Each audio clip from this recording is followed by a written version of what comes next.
नमस्कार दोस्तों, आप देख रहे हैं पब्लिक लाइट टीवी। आज हम यहाँ पर हैं जहाँ पर राष्ट्रीय मिशन चंबल योजना के कार्यकर्ता हैं। उनसे पूछते हैं आज इस प्रोग्राम को आने क्या क्या महत्व। इसका चंबल घाटी मिशन, चंबल का सर्वांगीण विकास कैसे हो, इसको लेकर के चिंता है। और ये 2012 से चल रहा है संगठन, क्योंकि हम मध्य प्रदेश की राजनीति में हैं।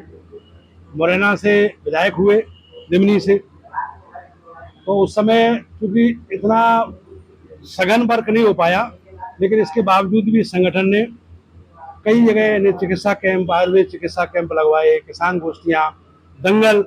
इस जिले में भी जैसे सेंडोस का दंगल होता है तो किसान नौजवान मंच का बैनर लगता है वहाँ। तो मैं समझता हूँ कि 100 जगह चंबल में दंगल के आयोजन इसी संगठन के बैनर पे। इस संगठन का सोच ये है कि जनता की आवाज है ये, और एक वर्ग, बड़े बड़े वर्गों को लेकर के पूरा समूह का समूह इसमें जुड़ रहा है। जैसे आज पत्रकार साथियों का स्वागत सम्मान हुआ इटावा में, तो सबने समर्थन दिया। मैंने ये भी पूछा कि अगर अच्छा न लग रहा हो तो इसको यही बंद किया जाए, तो सबने एक सुर में कहा कि नहीं, ये करना चाहिए, इसको बढ़ाना चाहिए आगे। इसके 5 उद्देश्य हैं प्रमुख। अभी आगे भी सूत्री कार्यक्रम होगा। ये पहला उद्देश्य है चंबल प्रदेश बनाया जाए। 7 जिले उत्तर प्रदेश के, 7 जिले मध्य प्रदेश के, 7 जिले राजस्थान के, ललितपुर, झांसी, जालौन, औरैया, इटावा, आगरा, फिरोजाबाद, और भिंड, मुरैना, ग्वालियर, शिवपुर, शिवपुरी, दतिया, अशोकनगर, गुना। इसके बाद धौलपुर, करौली, भरतपुर, सवाई माधोपुर, बारा, बूंदी और कोटा। इन जिलों को मिला लिया जाए तो 38,000 वर्ग किलोमीटर एरिया है और 6 करोड़ की आबादी है। और उस पूरी आबादी को कनेक्ट करके, जैसे छत्तीसगढ़ जिला बना, राज्य बना तो 23 जिले हैं वहाँ, उत्तराखंड राज्य बना तो 13 जिले हैं, झारखंड राज्य बना तो 15 जिले हैं, तो 20-21 जिलों पे चंबल प्रदेश बन सकता है, क्योंकि ये पिछड़ा हुआ क्षेत्र है, उपेक्षित क्षेत्र है। और राज्य सरकार भी चाहती है, सरकारें चाहती हैं कि छोटे छोटे राज्यों से विकास संभव है। जैसे हरियाणा पंजाब से अलग हुआ तो डेवलप हो गया, ऐसे ही ये क्षेत्र जो है राज्य का दर्जा मिल जाए तो डेवलपमेंट बहुत तीव्र गति से हो सकता है। दूसरा सवाल है कि यहाँ रोजगार का सृजन करना बहुत आवश्यक है। चंबल घाटी क्षेत्र का, चाहे वो इटावा का व्यक्ति हो, चाहे औरैया का हो, जालौन का हो, भिंड, मुरैना, ग्वालियर का हो, शिवपुर, शिवपुरी, दतिया का हो, धौलपुर, करौली, सवाई माधोपुर का हो, वो अगर रोजगार नहीं पाते, सरकारी नौकरी नहीं पाते, तो वो नौकरी करने जाते हैं अहमदाबाद, दिल्ली, सूरत, बड़ौदा, अंकलेश्वर, ये शहरों में जाते हैं छोटी छोटी नौकरियां करने के लिए। और मैं आपको एक बात और बता दूं, गुजरात और महाराष्ट्र दो,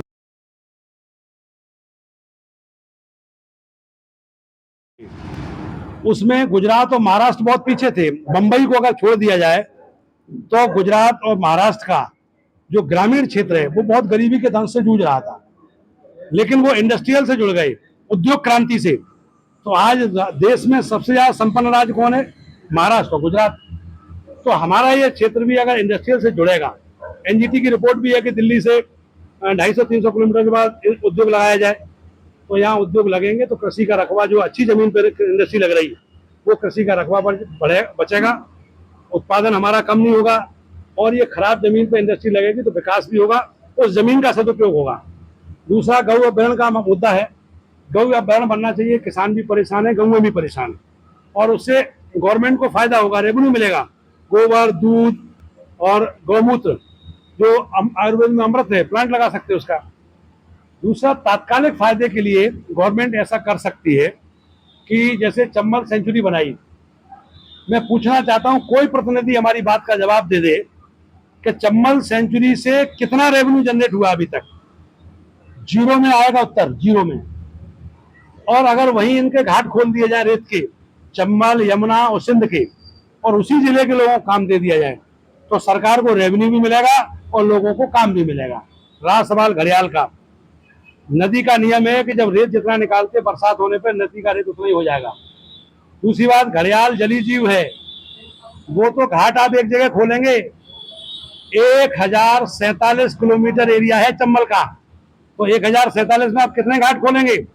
बखूबी आप घाट खोलेंगे तो 25 घाट खोल सकते हैं आप, कहां से? कोटा से लेकर के जालौन तक। तो 25 घाट खोलने पे 1047 किलोमीटर एरिया कैसे कवर हो जाएगा? घड़ियाल तो वहां रह सकते हैं जहां शांति जगह है। घाट खुलेगा एक जगह, मान लो आपने उदी पे घाट खोला, या आपने नीचे जरौली पे खोला, तो यहाँ से चक्कर नगर 25 किलोमीटर है, 25 किलोमीटर में आप 2 घाट खोलेंगे तो बाकी जगह घड़ियाल रह सकते हैं, क्या बुराई है? तो सरकार को इस ओर ध्यान देना चाहिए। और कर्मचारियों की पेंशन का मुद्दा है, कर्मचारियों को पेंशन मिलनी चाहिए। बुढ़ापे में कर्मचारी माता पिता की सेवा वैसे ही बच्चे नहीं कर रहे, पेंशन नहीं मिलेगी तो कौन सेवा करेगा उनकी? पूरी जिंदगी नौकरी करेंगे, बुढ़ापे में कौन देखभाल करेगा कर्मचारी की? इसी अंतिम बात है हमारी कि हिंदू राष्ट्र का मुद्दा भी है, ये देश सनातन का है। महाराणा प्रताप जब हल्दी घाटी में युद्ध कर रहे थे, गुरिल्ला युद्ध की शुरुआत करने वाले चंबल के लोग हैं, और वहां सैकड़ों की तादाद में सैनिकों ने जाकर के हल्दी घाटी में अपना साथ दिया है, और उनकी इच्छा भी थी कि ये उस समय हिंदू राष्ट्र बनना चाहिए।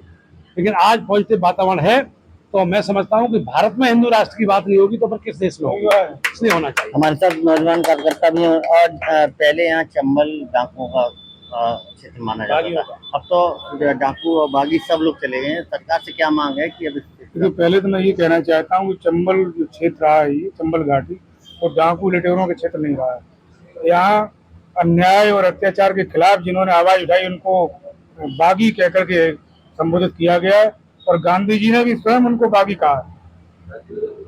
डाकू लुटेरे कहना है अब बागी लोग वहाँ से समाप्त हो गए। सरकार से क्या इच्छा है कि चंबल घाटी, सरकार भी इच्छा है कि ये भी बात नहीं है, अभी बागी होकर के ही मांग चंबल क्षेत्र को तुरंत जो पूरा चंबल प्रदेश बनाया जाए और उसके रेत के खनन खोल दिए, ताकि बेरोजगार लोग जो दिल्ली, मुंबई, अहमदाबाद, कानपुर और काम कर रहे हैं बेरोजगार लोग, तो उनको काम मिल जाए। एक एक गाँव में 100 ट्रैक्टर खड़े, खेती के अलावा वो ट्रैक्टर खड़ी रहते, तो अगर घाट खुल जाएंगे तो उन ट्रैक्टरों को काम मिलेगा, किसानों को काम मिलेगा, रोजगार बढ़ेगा तो गरीबी अपने आप हट जाएगी।